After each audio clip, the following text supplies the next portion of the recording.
these young adults will lose their creativity and their curiosity and their audacity. When you think about what will let us thrive as humans going forward when machines do so much perfectly, it's going to be our creativity, our curiosity, our audacity, our leadership ability, our agency. You're listening to Parenting with Impact, the podcast for parents like you, raising complex kids to become capable, independent adults, even in this complicated world. Each episode brings expert insights and real-life strategies to help you parent with confidence, calm, and clarity. Here are your hosts, Elaine and Diane.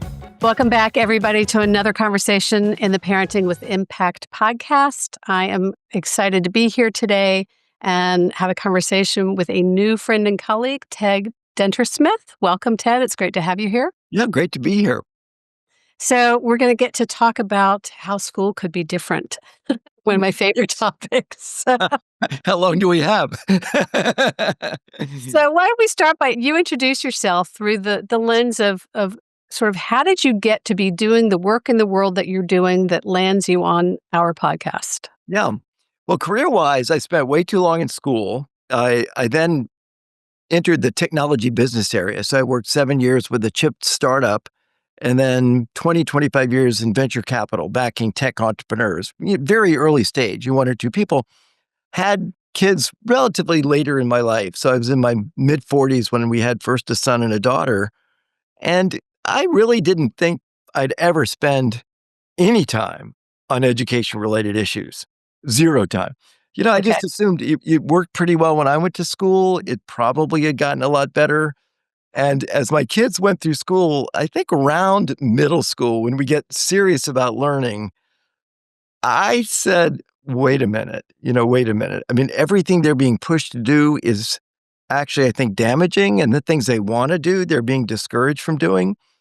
And I thought at first was maybe a school, started meeting people, visiting schools, and realized it's an education system model. Yeah. And so I left a very enjoyable, high-paying venture capital career for a very challenging, focus on trying to support innovation in schools. Beautiful.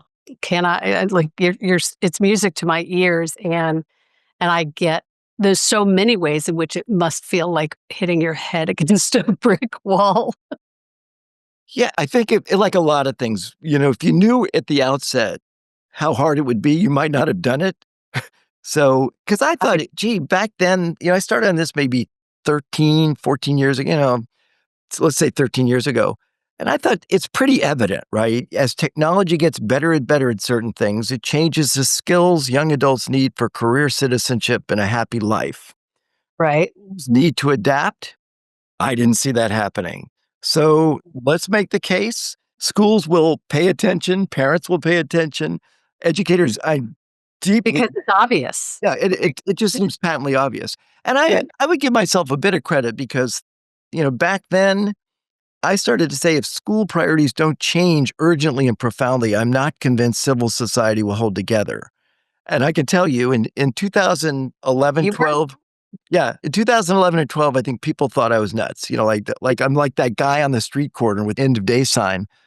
I think today most people would agree it's fraying. And the root cause is education. I don't know that many people appreciate that, but the root cause is education priorities totally misaligned with what adults need in the world today. Yeah. Well, there's so many different directions we could go with this conversation. The other thing that jumps at me besides that our priorities are misaligned, it's that inability for the system to keep up with the adaptations that are happening in time. And if there's ever a clear indication of that, it's that when everything kind of stopped and recalibrated during the pandemic, nothing really changed in the school system. Yeah, it was this huge opportunity for change. Right?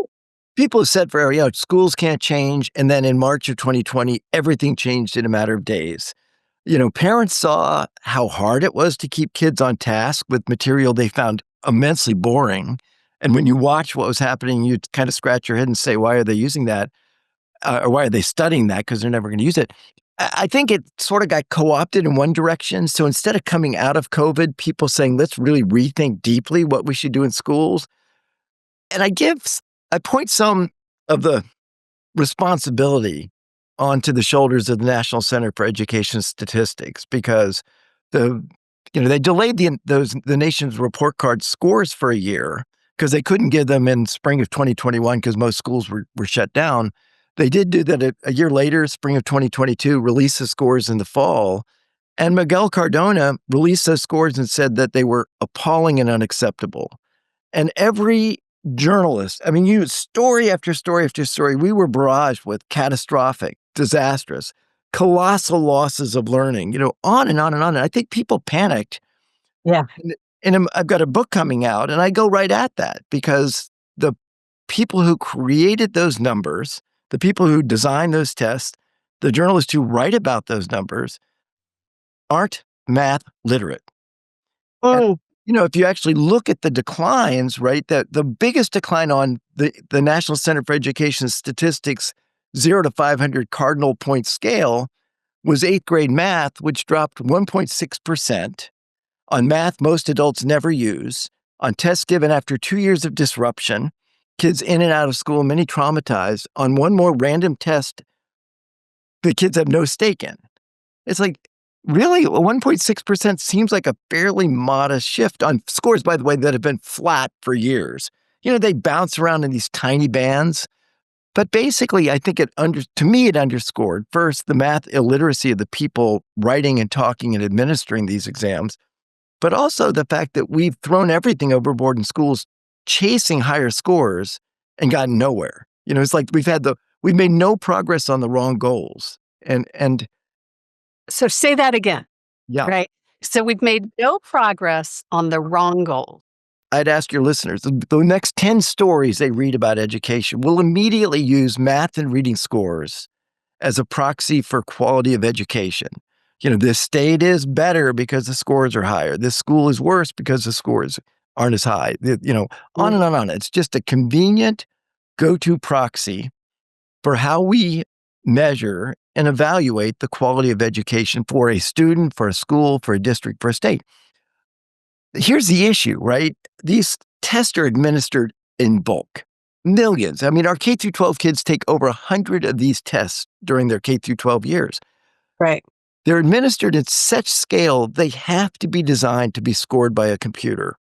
And anything that can be scored by a computer can be done by a computer. So in a very real sense, we're having our kids chase low-level tasks the machine intelligence already does perfectly. It's a race they'll never win, nor should they even be engaging in that race. So what I'm hearing is that the using scores, I love that term, as a proxy for quality education. It's convenient, but it's actually not accurate. No. And I just encourage people, and I say this when I talk to journalists, I say, have you looked at the practice questions? That's rare. People don't bother to do the homework to look at the practice questions. So the math is math that adults just don't use. We bury kids in a sea of arc secants and piecewise linear function and, ratios of complex polynomials and on and on and on. When adults don't use it, and in the rare event someone does, your phone does it perfectly. That doesn't make much sense. Okay.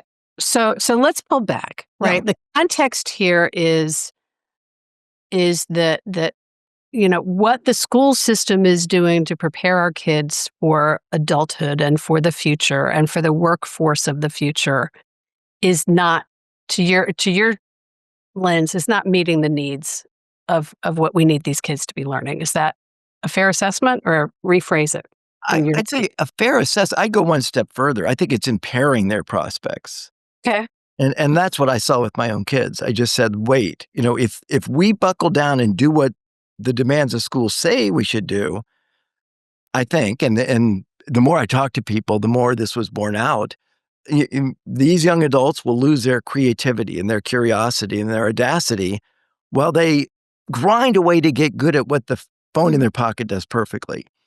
And some people may know I worked for several years with, and we formed a nonprofit together with Sir Ken Robinson. And I don't know, if people haven't listened to or watched his TED Talk, I would beg them to watch. Yeah, it's beautiful. Do schools kill creativity? To this day, the most watched TED Talk of all time. And Ken and I were working together. We were about to launch a nonprofit in March of 2020 at South by Southwest EDU. That got canceled. And then tragically, Ken was diagnosed with pancreatic cancer and passed away 5 months later, which was a huge loss for the world because he was a wonderful person. But when you think about what will let us thrive as humans going forward when machines do so much perfectly, it's going to be our creativity, our curiosity, our audacity, our leadership ability, our agency.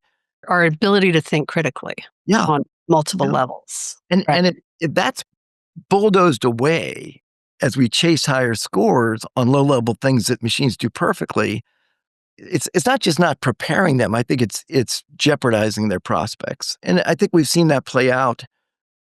We've seen it play out over 4 decades, but initially it was sort of a slowly unfolding wave of automation that replaced or marginalized physical labor jobs. And that happened, and it happened to millions of people in thousands of communities. Well, now we're going to see that in a turbocharged way for white-collar jobs. And the most vulnerable will be the jobs that fresh college grads used to roll into.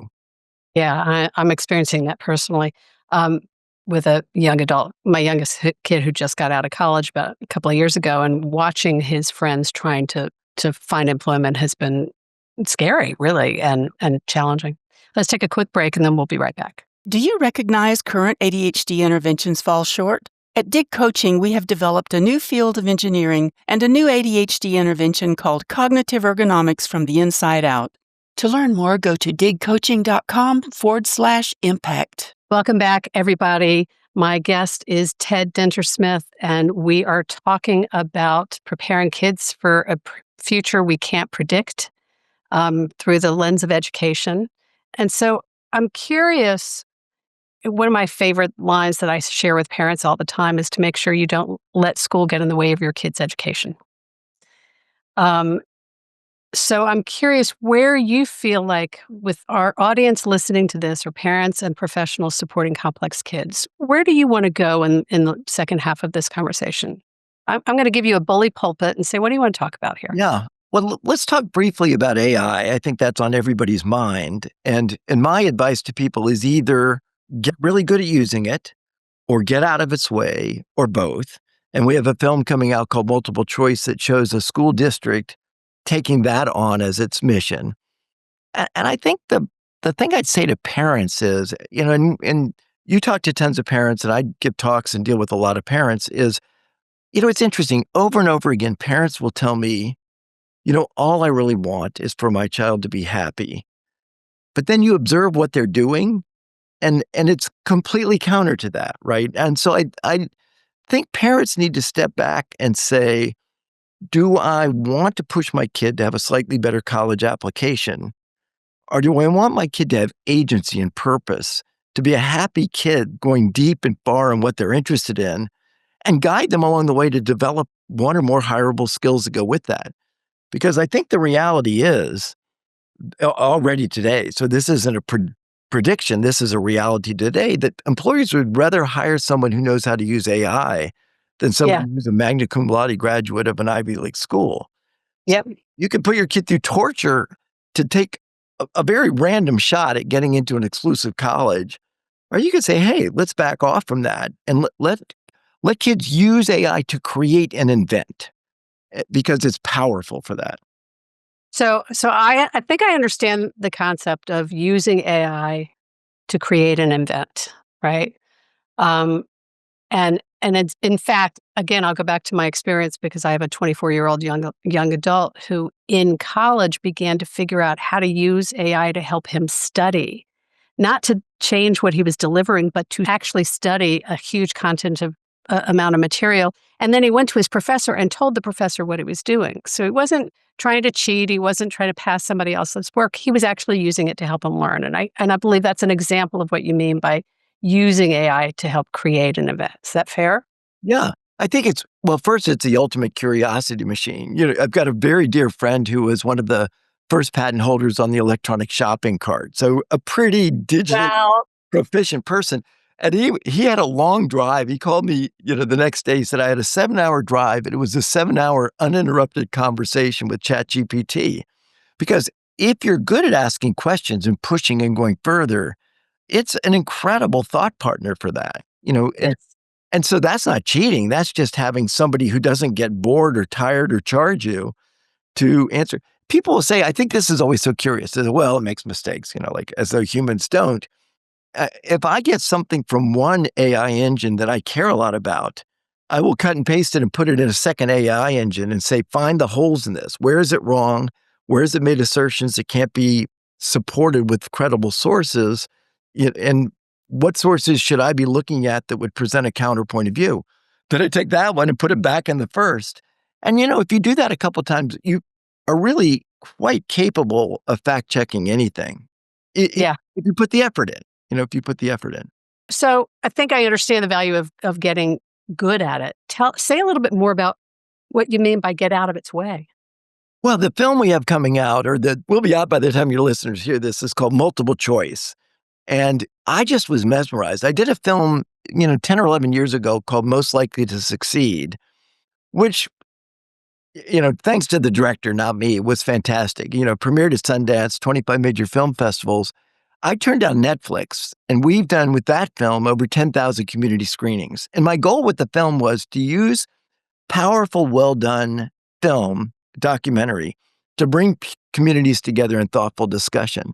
But it's a lot of effort and not cheap. To do a documentary justice, the budget to make the film is quite high because nobody wants to see a mediocre documentary. And then the budget to actually support outreach and impact is large.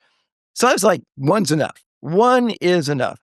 And then I visited this public school district in Winchester, Virginia. And after a day there, I just said, this story needs to reach America. And what they do is the superintendent said, I'm tired of career and technical education, career-based learning being stigmatized, looked down on, with the kids who do that being viewed as those kids. So he took an old elementary school, goes to the local business community. What skills do you need to hire? Pulls in the funding to create what he called the Innovation Center, traditional and new economy skills. So welding, carpentry, electrician, healthcare, cybersecurity, digital media, AI. But here's what got me so motivated to do it. It's not an option.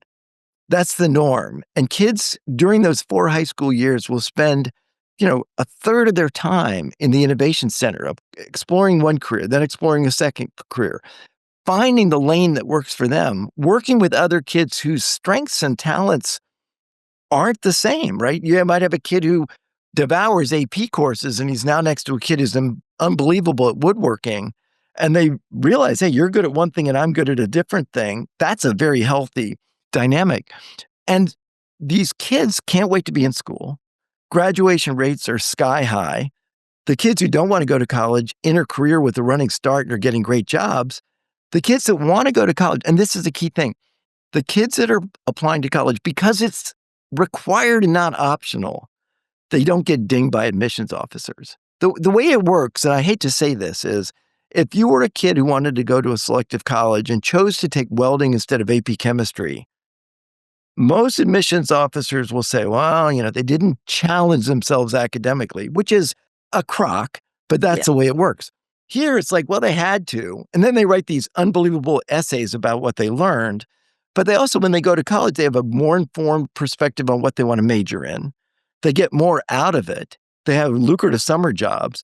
And they're kind of like more grounded in the real world before they spend $100,000 to $300,000 in 4 years getting a degree. So it works well for the career bound and it well for the college bound. And I just felt like this is so important. In some ways, the other story there is it brings the community together. And it's a clear message to the community that we respect all paths. It's not, let's have every kid chase that college placement. And, if you can't make it in academics, we'll send you off to this. This is like, these are all respected, important careers that contribute to the fabric of a community. And that community is energized with a real boost to its economic growth. I think in these very difficult times for our country, this is a model that would help us bring America to its senses one community at a time. So we're doing another community screening campaign. We will do 10,000 community screenings with this film. We are going all out on that. Well, and after this conversation, let's have a conversation about how we can bring this to our community. Because in the past, I've tried to bring some of these movies to our community virtually, and I've been denied that because it's a virtual community. But pin that for a later conversation. I have to say that we did screenings on Zoom with a live chat flow. You would not believe how interesting it is to watch people's, and sometimes we'll get like the director on the chat flow or one of the students or. I would believe it. This is my world, you know? It's unbelievable. Anyway. But here's the question I want to ask, because I'm so appreciate, I know we need to begin to wrap this conversation, but I so appreciate what you're talking about and the messages you're bringing about the value of helping people find their gift and play to their strength, which is so important. So before we wrap the conversation, I know your expertise isn't in the realm of kids with differences and neurodiversity, but what do you want to say to the parents and professionals listening who are supporting kids who may learn differently or process information differently or struggle with emotional regulation differently or executive function? Like in our community, we're supporting kids who have some differences in life learning, behavior, emotional or social issues. Yeah. I don't want to get too far ahead on something I'm not, what I know something about, and I have a sense of what I don't know as much about. And I know and respect the experts who deal with a whole range of learning differences. What I deeply believe is that every kid has their gifts, that they all can find their lane. And I think one of the obligations we have as parents and guardians and educators is to keep the machine of school from crushing a kid's self-confidence, because that happens, right? I've got this book, Aftermath, about the math we all need to understand. I mean, believe it or not, it's a book about math that has almost no equations or formulas or symbols in it. It's about the really interesting ideas of math and how they affect our lives. But I concluded by talking about the punitive way we use math, time test, kids sprinting and drilling so they can answer low-level questions without mistakes. And horribly and tragically, most people will say, I'm not a math person. Most people feel scarred by that math. And honestly, it's math that adults don't use that your phone does perfectly. And so to me, our collective responsibility, and the more we're all in on this, saying, let's find the way this kid can succeed and shield them from feeling deficient over all the other things that may not be relevant. I love this saying. It's a organizational behaviorist named Peter Drucker. And I love what he said, and I don't have this quite right, but he said, most organizations and people think the way to improve is to identify what they do poorly and try to fix it. The way we do well in life is figure out what we do well and do more of it. And wouldn't that be an incredible education model? Help each kid find what they love and they're good at, and then help them blossom with that talent or those gifts or those passions. I love this. This is so in line with what we teach parents of kids with neurodiversity.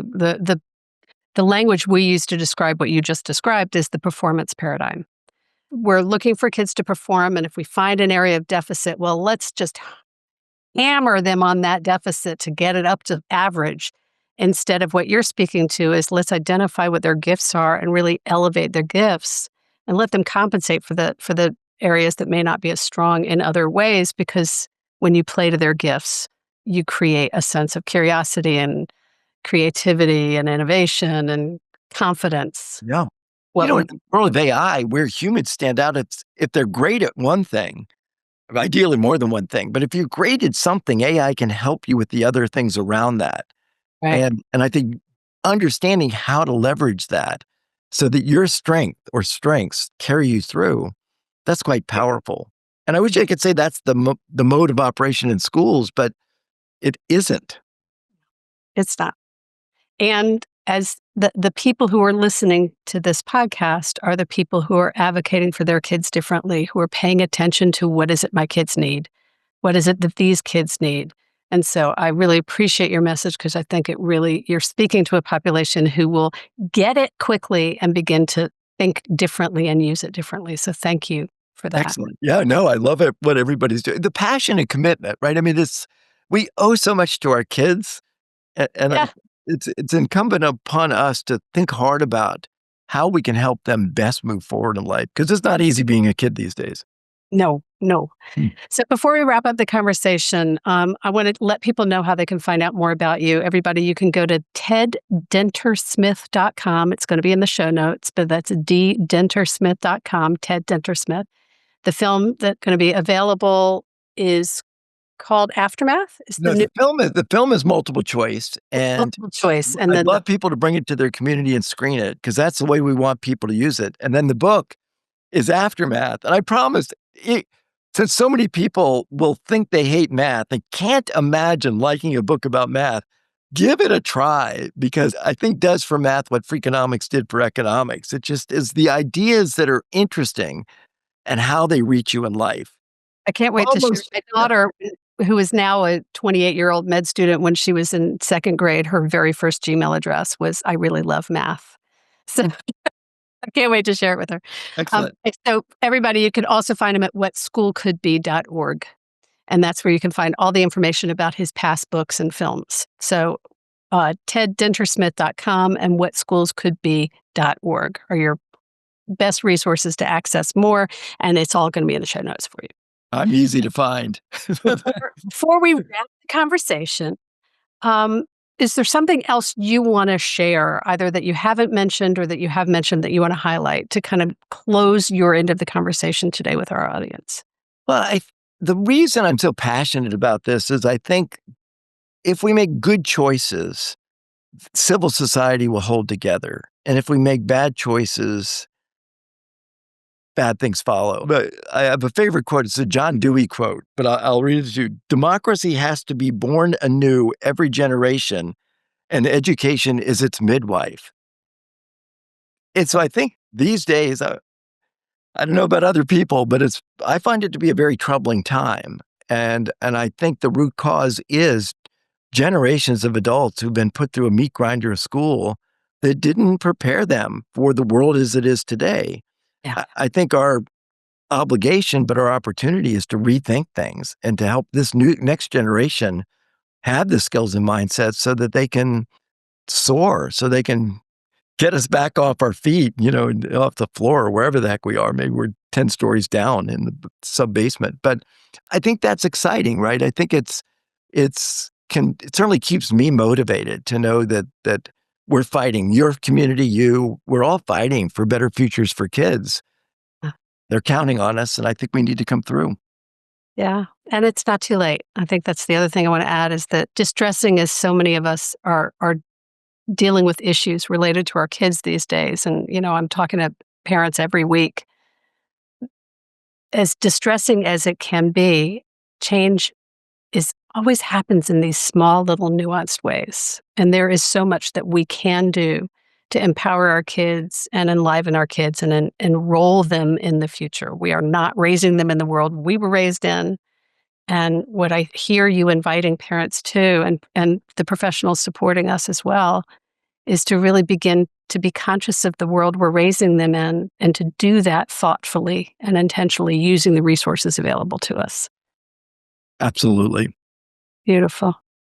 Ted, thank you. Thanks for what you're doing. I am inspired, and I am always looking for someone to keep me inspired and keep me hopeful, because hope is where it's at. Hope is where it's at. No, and thank you. Thanks for all the work you're doing. And it's just a fantastic podcast series and community. So thanks for pulling it all together. I appreciate that. Love what we do. Much like you, part of me wants to say, okay, I'm starting to get to that age where I'm done. And then the other part is, but I love this. I love being able to have these conversations. I love the impact that we're able to have on families. So there is unfinished business, that's for sure. That is for sure. All right. Thank you, my friend. To those of you listening, take a moment, check in with yourself, tune into yourself. What are you thinking about? What are you aware of? What are your insights? What are you taking away from this conversation that you may not have been aware of half an hour ago? And maybe, is there some little action you want to take? Maybe some conversation you want to have as you bring this forward with you into your week? And as always, Thanks for what you're doing for yourself and for your kids, for being here, having these conversations, thinking about how to show up as consciously as you can for these amazing young people. They are going to be an amazing adult, and you're on the path to help them get there. So thanks for being here, and we'll see you next time. Take care, everyone. You've been listening to the Parenting with Impact podcast with Elaine and Diane. For more information on the Impact Parents community or to join Sanity School for Parents, please visit impactparents.com.